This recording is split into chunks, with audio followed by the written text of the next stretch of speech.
ஸ்ரீ விநாயகர் புராணம் 6ஆம் பகுதி. கண்மூடி இருப்பது போல் நடித்த விபுதா மரகதர் தன்னை நெருங்கட்டுமே என காத்திருந்தாள். மரகதர் அருகில் வந்ததும் மூச்சு காற்றின் வெப்பம் அவள் மீது பட, அப்போதுதான் விழித்தவள் போல் நடித்த அவள் அவரது பாதங்களில் விழுந்து நமஸ்கரித்தாள். அவரது எண்ணம் அவளுக்கு முழுமையாக விளங்கி விட்டதால் பாதங்களில் இருந்து எழுந்த அவள் அவர் அருகே நெருங்கி நின்று, சுவாமி, நான் தவம் செய்வதற்காக இங்கு வந்தேன். தங்களை கண்டதும் இது எனக்கு பாதுகாப்பான இடமாக இருக்குமென கருதி இங்கேயே அமர்ந்து விட்டேன். நான் தவமிருக்க துவங்கிய போது உங்களையே என் மணாளனாக அடைய வேண்டும் என்ற கோரிக்கையை நான் கடவுளிடம் வைத்தேன். முனிபத்தினியாகும் பேறு பெற்றால் என்னிலும் கொடுத்து வைத்தவள் யாரும் இவ்வுலகில் இருக்க முடியாது என்று ஆசை வார்த்தைகளை பேசினாள்.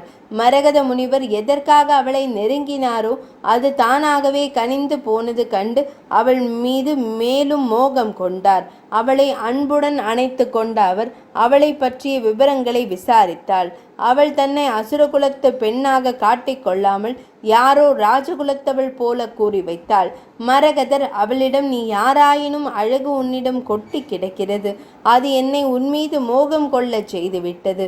இருப்பினும் தபஸ்விகளான நாம் மனித வடிவில் உறவு கொள்வது நியாயமல்ல.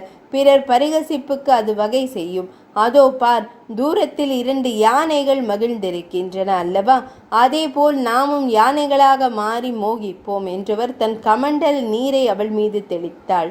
அவள் பெண் யானையாக மாறினாள். மரகதரும் தன்னை ஆண் யானையாக மாற்றிக்கொண்டு இருவரும் கூடி மகிழ்ந்தனர். அப்படி மகிழ்ந்திருந்த சில நிமிடங்களிலேயே யானையாக மாறிய விபுதாவின் கால்களிலிருந்து ஆயிரக்கணக்கான அசுரர்கள் வெளிப்பட்டனர். அவர்களில் ஒருவன் யானை முகத்துடன் இருந்தான். பிறக்கும் போதே வாளை வீசிக்கொண்டு பிறந்த அவன் ஆங்காரமாக ஓசை எழுப்பினான். அதிபயங்கரமான அந்த சப்தம் கேட்டு மோகத்தில் மூழ்கியிருந்த மரகத முனிவர் சுதாரித்து கொண்டார். தன் சுய ரூபத்திற்கு திரும்பினார். விபுதாவும் அவ்வாறே மாறினாள்.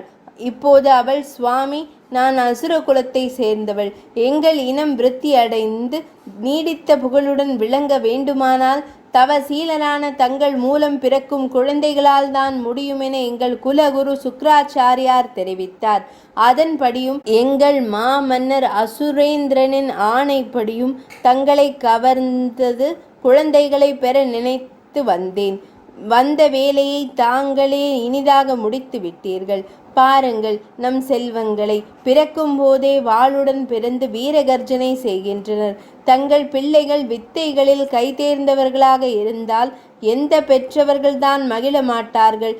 நான் இப்போது மகிழ்ச்சியாக இருக்கிறேன். தாங்களும் அப்படியே இருப்பீர்கள் என்று நான் நம்புகிறேன் என்றதும் பிறந்த அசுர வீரர்கள் எல்லோரும் வாள்களை சுழற்றி கொண்டு மரகதரை வலம் வந்தனர். அவர் நடுங்கினார். அப்போது யானை முகத்துடன் பிறந்த வீரமைந்தன் அவர் முன்னால் வந்தான். தந்தையே, ஏன் இந்த கலக்கம்? இத்தனை வீரமைந்தர்களை பெற்ற தாங்கள் மகிழ்ச்சியுடன் அல்லவா இருக்க வேண்டும்?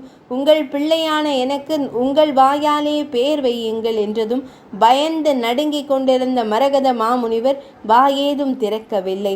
விபுதா தன் மகனை அருகில் அழைத்து, மகனே, நீ யானை முகத்துடன் பிறந்தவன் என்பதால் கஜமுகாசுரன் என அழைக்கப்படுவாய் என்று பெயர் சூட்டி ஆசி அளித்து வரிசையாக ஆயிரக்கணக்கான பிள்ளைகளுக்கும் பெயர் வைத்தாள். மரகத முனிவர் தன் விதியை எண்ணி வருந்தி விபுதாவை அழைத்தார். பெண்ணே, நீ ராஜ குடும்பத்தை சேர்ந்தவள் போல பொய் கூறினாய். இப்போது அசுர குலத்தினள் என கூறுகிறாய். எப்படி இருப்பினும் என் தவ வலிமை காமத்தின் மிகுதியால் பறிபோனது.